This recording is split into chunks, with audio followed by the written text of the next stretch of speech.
Hi, my name is Mark Anthony Dubose Jr., and I was born July 4th, 1986. And today, I want to continue on the mission of talking about these 10 commandments, and today I'm going to talk about we're on the sixth commandment in the book of Exodus in the 20th chapter, and down to the 13th verse, and that is, you shall not murder.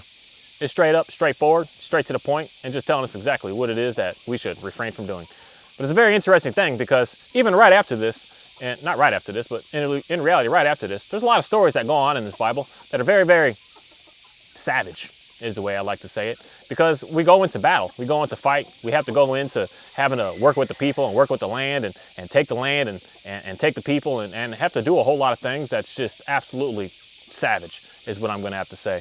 And it's something that is just, it puts me in a level of confusion, I'm going to say, with reading that up front, with considering all the stories I've been reading, going through the book of Exodus, going through Leviticus, going through Numbers, going through Deuteronomy, going through Joshua, going through the First Samuel, going through the First Kings, going through Ruth, going through all these stories that I've been going through so far is very fascinating, because we've been going through a lot of war and a lot of battle and a lot of fighting, a lot of bickering, a lot of drama, a lot of chaos. And it's something in me that I'm going to continue to keep on reading to be able to get this confusion out of myself, because the level of confusion I have isn't something that is steering me away from what it is that I'm doing. But I do know that that's a fact of what happens to a lot of people when they start getting a good understanding of reading this Bible and starting to understand God.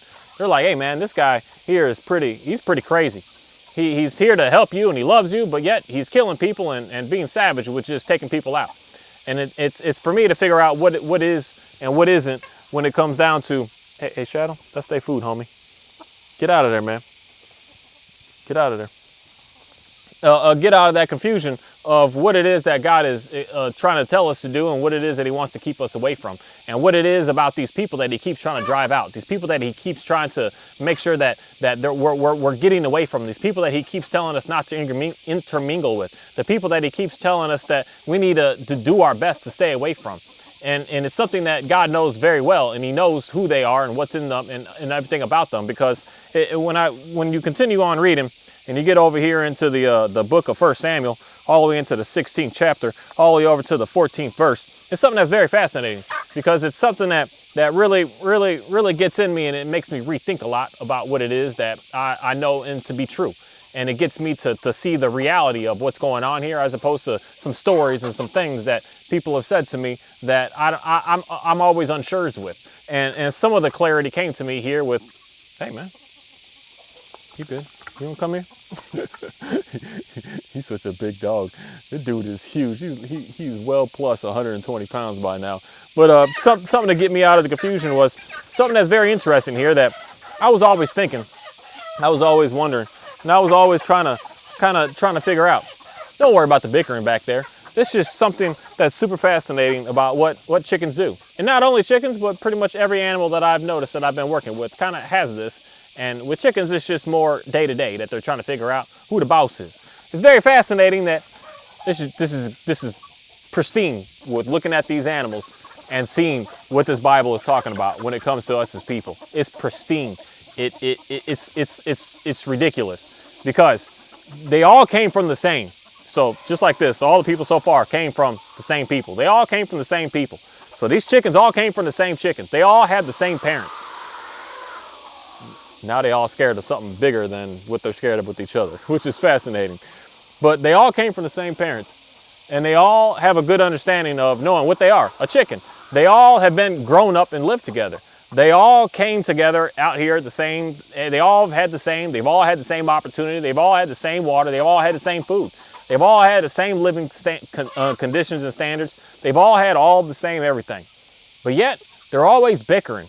They're always fighting. They're always trying to, who's the one in charge? Who's the one that's taking the leadership? Who's the one that needs this? I'm going to take over. I'm the one that's stronger. I'm the one that's more powerful. They're always doing that. They're always just quick to, oh, we see where the food's at, but no, I want the food to be over here. No, I see where the food's at. Oh, that's not good enough for me, so I'm just not going to eat that right now. Some of them veto my food. Some of them are outside the gate right now. I put a whole bunch of food down, and they just said, you know what, we're just going to stay out here, and we just don't care. We're just going to do what we're going to do. It's just super fascinating how they act, because There's some that are completely, I'm going to say that word, obedient. They're just on it with understanding how to get the ease of access, how to have a good, simple, easy life. Like the ones that are all sitting right here, that are outside the camera that you can't see, they're relaxed, they're hanging out, they're chilling, they're just doing what they're doing. But the ones back here just want to keep on fighting. They want to fight and they want to hustle and tough. They want to just be bickering and they just want to do it just to do it. Just to, I don't even know what it is. Like there's just, you'll see him in a second. That big dude right there, he a big dude. He over there trying to take control of matters for his own self. And it's very, very fascinating. We'll stop him out of that. He think he tough. That big dude does think he's tough. He about to be a chicken dinner here real soon. He keep fighting with everybody. But it's just very interesting in how that is. And it's interesting that me being the one that's sitting here managing this and sitting there watching these guys and sitting there taking control of these guys. I'm going to say to myself, I got to take some of them out. I got to remove some of them. Some of them are just savage that I like that one right there. He's just savage. He will run up and try to fight any and every single one out here absolute possible. He'll just chase them until he could just peck at them and just continue to keep on going on that.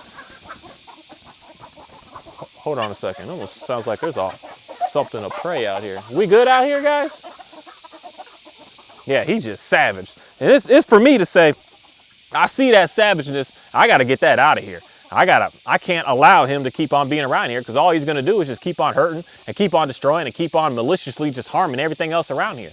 It's for me to have to make that call on what's going on out here to make sure that the ones that just want to relax and hang out and be safe and say do what's right are going to be able to continue to do that. Because if I keep allowing the ones that are just super negative, super just chaotic, just all about drama, all about destruction, all about killing and all about just being so ruthless, I can't, everyone else is going to end up having to fall and be into that same scenario, into that same thing. So I have to do everything inside of me to really start to separate and start to make sure that I keep the ones safe that need to be safe and keep the ones that are in danger have to stay. They're going to turn into what it is for me out here is chicken dinner.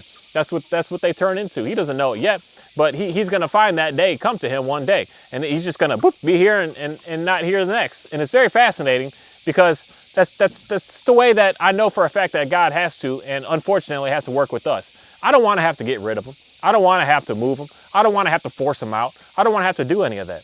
But I don't have a choice because it's not giving me any other option here. It's going to absolute destruction and it's just going to absolute devastation.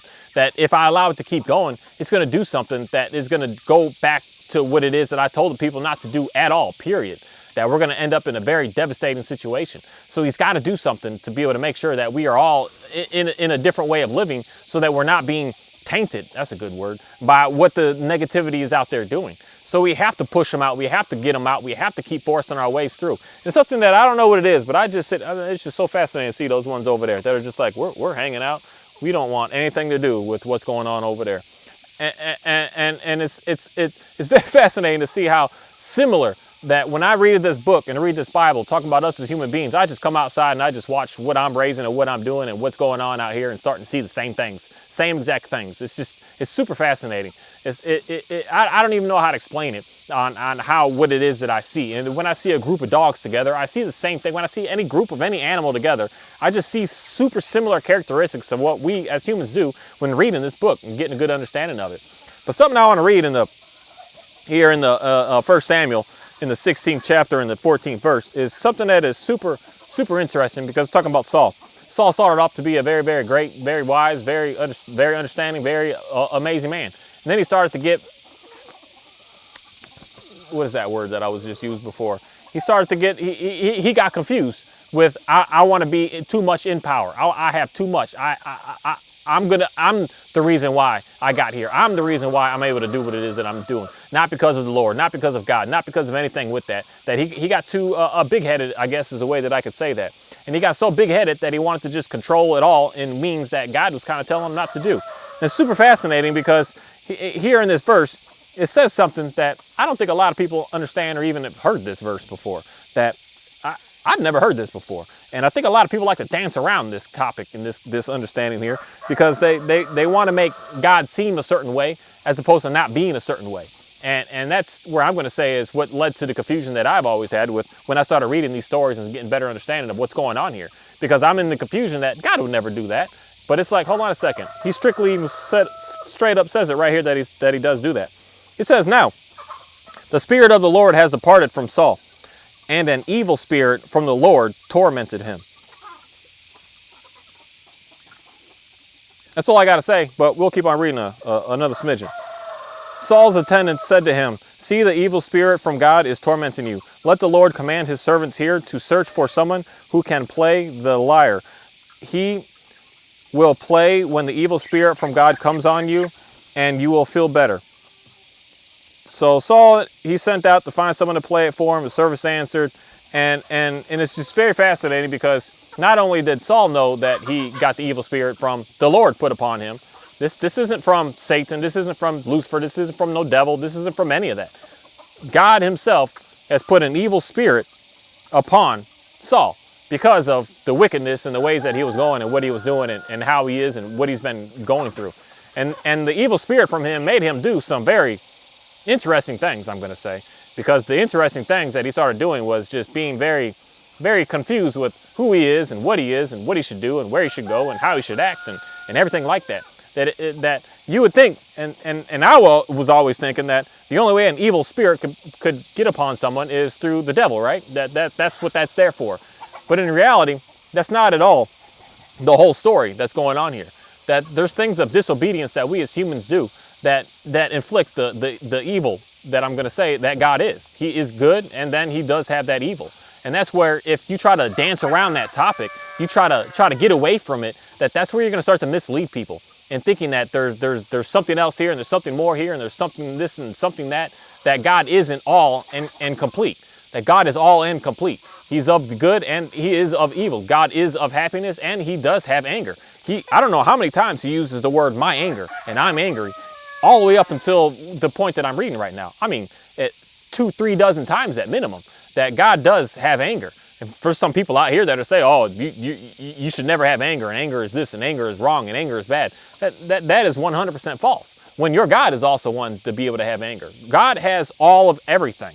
He's not only just the good and the straight love and when I say straight love, I'm saying it in the sense of the happiness. Love isn't only just happiness and praises and cookies and treats and that. Love also is very strict disciplinary things that he has to do. Love is also things to be able to get you out of your wicked ways. And sometimes the only way to be able to do that, man, you look like a real good chicken dinner, homie. You about to be my dinner next weekend. It might even be this weekend.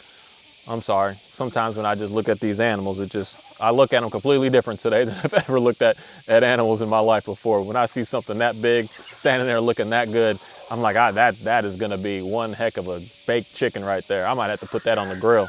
That's going to be one heck of a grilled chicken right there for sure.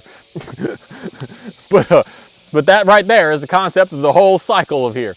I love him. I take care of him. I do everything for him. But then comes that last day of he's here for a reason, and he has a purpose, and he has something that needs to be fulfilled. And that's in reality something that even thinking about that makes me think a whole lot more about God in a way of what is it that our final is? What is it that we're working for? What is it that we're doing so much to be able to keep on pursuing out here? What is it that we're trying to follow these commands to be able to get to the end to be able to do? What is that final in reality?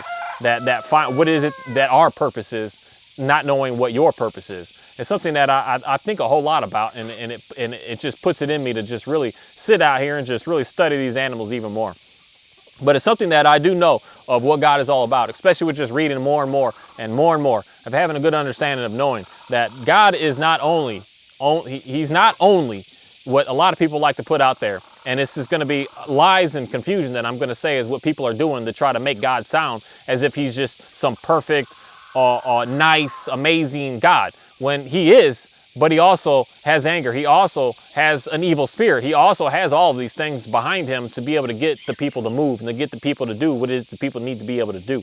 And he utilizes everything that he has in any sort of way to be able to get his people on the mission of what it is that he needs. And sometimes some people work off of praises and cookies and everything. It's something that I just know 100% with working with dogs especially.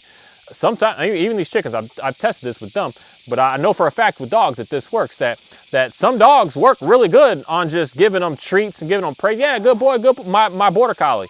You say no to that boy, and he's like, oh my goodness, what's the matter? He works the best off of good. Yes, good. Oh yeah, good boy, good boy. That's all you say to him. That's all you need. You don't even need treats with that boy. He don't even eat them. You give him a good boy. You say, good boy, Oreo, and that boy is on a mission. Like, where is he? Oreo? That boy, that's a good boy. Look at him. You just see him. That's a good boy. That's all you got to say to that dog is good boy. But Johnny Man over there, he don't work that way. He'll work with the treats, but you got to come in sometimes and put that leash on him to tell him sit. I mean sit. I'm telling you sit. I need you to sit. I need you to do this here right now. That he works a completely different way. And this dog here, Shadow, my Pyrenees is sitting this big. You gonna come here? You gonna come here? Come here, man. No, he on a mission of his own. He is to the true of what a Pyrenees is. He does what he got to do, and he knows what he needs to do. But him, he don't work with no treats, with no praise, with no leash. He don't work with no nothing. He just does whatever the heck he has to do. So for him, in reality, the only way to get him to react, to move, and to do is to use the, say, how God will put it. Put the evil spirit, put the disciplinary action in. Put something behind him so that he does know how to be able to do, how to be able to function, how to be able to go, how to be able to do. Then I've got another dog that don't ever raise your voice. That's why when I even talk, how I talk here in my videos, she just disappears because she doesn't know how to deal with that energy. She's super soft, super passive, just give her treats, give her pets, give her love, and she'll do whatever you want her to do. I mean, whatever you want her to do. You do not ever have to come at her with any sort of discipline. You do not ever have to come at her with any sort of just nothing. You don't need no leash, no nothing. Just tell her she's a good girl, and she's gonna soak it all up and do whatever it is that you want. We're all different out here, the same way that I just recognize and realize that I work with all this out here. Now, some of us need a little harder of a push than the next person next to us. And that's where God is using everything within his means to be able to make sure that he can get us to do what it is that he needs us to do.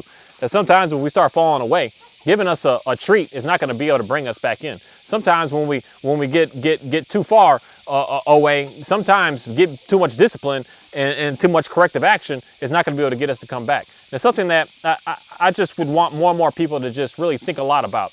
Not thinking that there's some horrible entity out here that is just all about savage and hurt and destruction. Where I'm going to say there is that, but there is also God that is using all of his power to try to get you to come back to him.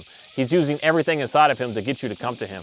And that's the whole concept of the whole topic of murder. That's very, very confusing and complicated, because us as humans, I think we see that word as one thing, but God uses that word as another thing. And that's why for me to continue to keep on reading more and more and more into this is to get a better understanding of what God's true meaning of that word is, as opposed to what us as human beings have created that word to be. That we have, I believe, a separation of what's going on here, of what we've been taught as opposed to what was taught. And we need to figure out how to be able to bring that alignment back together. Because a lot of times when I read about these stories of them taking over the kingdoms, and taking over the places, and taking over the people's land, and doing what they're doing, it sounds so rough. It sounds so crazy. But God is praising the people. God is showering the people with like, good job. You're going to defeat them. You're going to get through that. But also at the same time, a lot of what they were doing then was slaughtering animals and throwing the blood on the altars and burning them and leaving the ashes and doing all these things. And it would just get absolutely crazy compared to what it is that we see today and what it is that we do today. For me to have an altar set up back here and start slaughtering my best chickens like that one that's about to be chicken dinner and put that out to try have an aroma for God to be able to show how much I love him and appreciate him is stuff that we don't do anymore. That is the whole reason on why this is a storybook, not a storybook, a history book of where it is that we were, what it is that we did, in comparison to where it is that we're about to go. Because it's not that he messed up and didn't know. This is just a storyline of what's going on. This is how we started, and this is where we were, and this is where we are now, and this is where we're about to head to next. So what's next is going to be different than what it is that we do today. And that's something that we should be paying very close attention to. That the whole concept of this word murder, I'm going to say, is don't ever look at another human being and think that you have more power in you to overpower to be able to take that person's life. That is not anything of the will of God. That in the days where we were founded and started as a people, the terminology here is different compared to what it is that we are doing right now and today. And some people are living by the terminology of these books, and that's what's going on today with a lot of these a lot of these camps and a lot of this stuff and a lot of this area, that some people today are going and doing what the old was where we came from. And that is not what we should be doing at all. We should not be, I hear the voice of God today and saying, I'm going to go and murder an entire tribe because God has told me to do so and gave me such information. That is not what we do anymore. That's a good way of saying it, is evolved from that, from realizing our past, seeing our past, recognizing our past, and seeing where we're going to move to in the future. And we need to get away from the past, realizing that we don't do what we did in the past, because that's why we are and came from where it is that we were and we came from.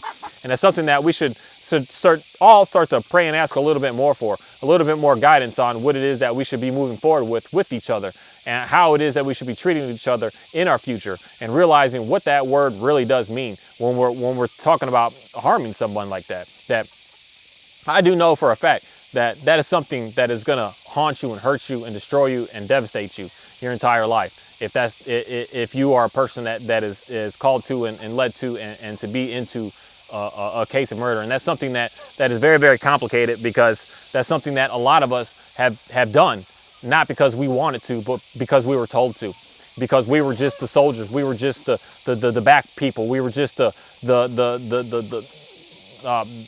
background people to the guys in power that were using and utilizing us to force us to do some things. And that's not the same thing here. That's following orders from someone that you really didn't have a choice in. And nowadays, in reality, a lot of times the stuff that we're forced and told to do, we don't even realize it until it's over with. And then once it's over with, you get this overwhelming sensation, because you put shame on yourself, you put guilt on yourself, you put all these negative things upon yourself, because you feel as if you've done something wrong, where you haven't done anything wrong. You've done something that someone else was forcing you and making you and dictating for you to do, and you didn't have a choice. That's the difference where I'm going to say is we need to make sure that we have a good understanding of knowing what it is that you told yourself to do and did, as opposed to what someone else is trying to force you to do. That there's going to be a difference here. And either or, there's going to be a level of forgiveness behind either or of which way. That in reality, Moses did murder someone in his times, in his days. And then after he did that is when God called him to be able to move forward, to be able to do what it is he did. And he asked for forgiveness, and he was given that forgiveness. He asked for how to be able to get through that and at the same time grieve through that, and he got that. He got everything that he needed to be able to move forward with being able to make sure that he was going to be able to take care of the people. And that's something that if you feel conflicted in your heart that you've done something wrong, that you've hurt somebody, that you've damaged somebody, that you've destroyed somebody, just ask God for your forgiveness, because we are no longer living in the days of then when it was stone for stone, eye for eye, and all of that. We have graduated and moved forward when Jesus came. And that's something that a lot of us should really get a better understanding of, knowing who Jesus and what Jesus is all about. And I understand our history of where we came from, but at the same time, just because the history is saying something and meaning something and how it used to be, doesn't mean that we're going to continue to keep doing that. The same way that we drive with cars out here now. We're not just going to have horses and bring horses back out and start doing that again. No, we drive with vehicles, we have cars, we have airplanes, we have boats, we have all this stuff now. We no longer need a horse in the carriage. We're not going to go back to that. We're not going there. We're only going to keep on moving forward. And when we keep on moving forward is where we're going to realize that there's going to be greater and better things for us to be able to move forward to, and knowing and realizing and recognizing our past. Because unfortunately, what I see is us reliving and re-going back into our past with all the wars that we're doing today, with everyone trying to take over the lands today. It's the reason that we're doing that and feeling so confused about it is because we don't know our history. We've already been doing this. And if we know that we've already been doing this and seeing what happened from doing that, we wouldn't keep doing it. But we're getting pushed away from the history, and the history is in this Bible for us to be able to read about what it is that we've done as a people. Always fighting, always going to war, always going to battle, always doing things like that, and realizing that that's not the way. That's not how to be able to get a better society. It's not a way to be able to unite the people. That's not a way to be able to get what it is that you want to be able to have. And that's something that I would hope that more people would just get a better understanding with. And with that, I just want to say thank you. And thank you for a very interesting day for me to be able to do something that, once again, every day I pretty much kind of do the same thing. But every day doing the same thing, I always find and stumble myself upon to be something new that's always completely unique. And today I stumbled upon something that was completely unique and completely different, that even though I went to the same place, did the same stuff, and did everything the same, I found out and realized some completely different information today. And I want to just continue to keep on praying and keep on praying more for anyone who's confused and anyone who is needing some sort of relief, needing some sort of answers, needing some sort of guidance, needing some sort of clarity. I just would hope that we would just keep on praying and keep on asking to be able to get that clarity of realizing that just because it seemed as if you have had that hard life, that hard time, that devastating ways to be able to get to where you are today, doesn't mean that you should look at yourself as any worse, and especially not better, but any worse than anyone next to you that you realize have not had those issues at all. They haven't had problems at all. They just seem like they've had an easy peasy, just skate-free life. And it's like, that's not true. And I would want you to pray to God and ask him, what is it about you that is driven you to have to deal with all these complications? Because a lot of times when God is really wanting us and desiring us and needing us, he's going to do some things to really try to get into our hearts to make us move. And just like he did to Saul, he could do to any of us. He put an evil spirit in Saul to really get on the move, to really reflect upon who it is and who he is and what he's all about. And God can do the same thing to us. And I would want you to pray to God and say, hey man, lighten up my load. Let me go and show me the way that I should be going to be able to get me away from that. And that's something that I would hope more and more people, this dude is sitting here, sitting down and eating. I don't know what it is. We as humans sit and eat, but no animal sits and eats. They all stand and eat. It's such an interesting thing that I've noticed that it makes me think a lot about my own self is why do we sit and eat when everything out here stands and eats? And when something sits and eats, it looks funny. I don't know if you can see that one. No, you can't see that one. But he's just sitting and eating. It's super strange. But I would just hope that you would just pray to God and just say, hey God, lighten up my load a little bit and show me where it is that I'm failing. And show me what it is that I'm being disobedient with so that I can be able to get myself to be able to come closer to you so that you can let this pressure off of me. And a lot of times, a lot of the pressure that's put upon us is just God. It's God saying, hey, I'm trying to bring you in closer, but you're not working with the praise. You're not working with the miracles. You're not working with the friendly and nice things. So he's got to do something a little different to get you moving. And someone may not want to hear that. Someone may not want to agree with that. Someone may not want to respect that about God and really try to push you further away from him, thinking like, oh, you will be mean to me to try to get me to get close to you. Where I'm going to say, you don't know the whole true power of what God is all about. He's of everything. He's not only of just goodness, he's of everything. He's of everything possible. There's a lion, there's a gazelle, and the gazelle's got to get eaten, the lion's got to eat. And when you look at that, you think like, that is just savage. But that is the reality of what the whole total package of God is all about. There's a whole lot of good stuff out there, but there's some savage stuff in there as well that we should all really get a better understanding of. And once you know that, then you know you can stay away from that savageness and you can head into something way more graceful. And I just want to say thank you after saying that. And I hope that you're able to find the peace that you're looking for and start praying to the right God to be able to give you that peace. And that's Jesus Christ.